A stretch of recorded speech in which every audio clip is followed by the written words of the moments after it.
جوارديولا قال لك اذا اردت ان تفوز بدوري ابطال اوروبا فعليك الفوز على ريال مدريد.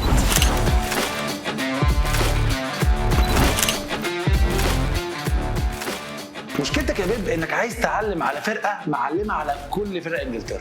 يا راجل ده حتى متأهل على حسابك السنه اللي فاتت بالفم حاجه. مرة أخرى يمشي كارفاخال، يلعب كارفاخال، حاط الكورة والثاني فم حاجة. بس الحق يتقال مانشستر سيتي السنه دي حاجه تانية خالص. انت تانية فيرود؟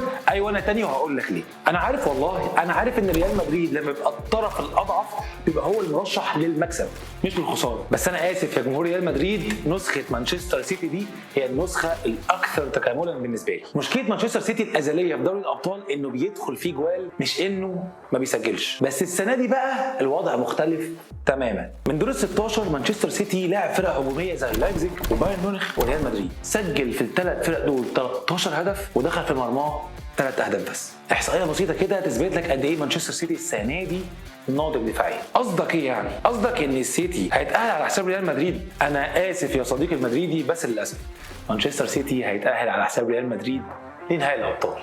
وده ببساطه لان مانشستر سيتي هو الطرف الاقوى، الطرف اللي بيلعب على ملعبه، وبيب جوارديولا مستحلف لريال مدريد.